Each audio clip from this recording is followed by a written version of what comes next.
আভিজাত্যের test ক্রিকেটকে সাকিব বিদায় বলতে চান মিরপুরের হোম অফ ক্রিকেট থেকে। তবে নিরাপত্তা ইস্যুতে ফেরা না হলে কানপুরেই হতে যাচ্ছে সাদা পোশাকে সাকিব আল হাসানের শেষ অধ্যায়। বিসিবি সভাপতি বলছেন, সাকিবের ব্যক্তিগত নিরাপত্তা দেওয়ার সামর্থ্য বোর্ডের নেই। বিষয়টি আসতে হবে সরকারের উপর মহল থেকে।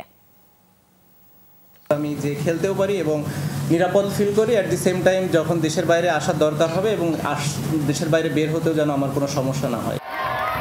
যে সাকিব আল হাসানকে বরণ করে নেয়ার অপেক্ষায় থাকত গোটা বাংলাদেশ, সেই সাকিবকে প্রিয় মাতৃভূমিতে ফেরার আগে ভাবতে হচ্ছে দ্বিতীয়বার।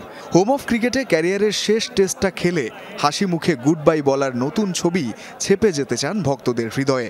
তাদেরও তো ওই একটাই চাওয়া, 22 গজে সাকিবের রঙিন গল্পের শেষটা যেন ধূসর না হয়। একটা কেস এখন হয়েছে, সবারই রাইটস আছে, বাট আপনারা সবাই জানেন যে এটা কেমন ধরনের কেস ছিল। সাকিবের মামলা, গ্রেফতার আর দেশে ফেরা না ফেরার প্রসঙ্গে অবশ্য মাসখানেক আগেই প্রশ্ন করা হয়েছিল অন্তর্বর্তীকালীন সরকারের আইন উপদেষ্টা আসিফ নজরুলকে।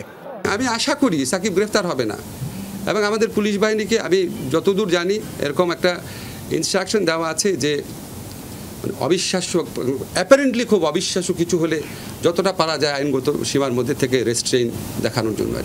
সাকিব দেশে ফিরতে পারবেন কিনা সে নিয়ে বোর্ড সভা শেষে কথা বলেছেন বিসিবি সভাপতিও। ফারুক আহমেদের কথায় অবশ্য শঙ্কা বাড়ছে, কানপুরেই হয়তো শেষ টেস্ট সাকিবের। যদি এখান থেকে লাস্ট টেস্টটা খেলতে পারে, ওর মতে আমি বিশ্বাস করি যে নাথিং লাইক ইট।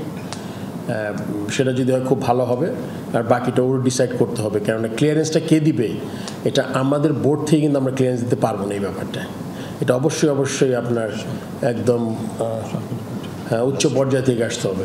তবে সবকিছুর পরও যদি থেকে যায় যদি কিন্তুর হিসেব, নিরাপত্তা ইস্যুতে যদি ফেরা না হয় ঘরে, তবে মিরপুর থেকে 1000 কিলোমিটার দূরের কানপুরে শেষবার সাদা পোশাকে দেখা যাবে সাকিবকে।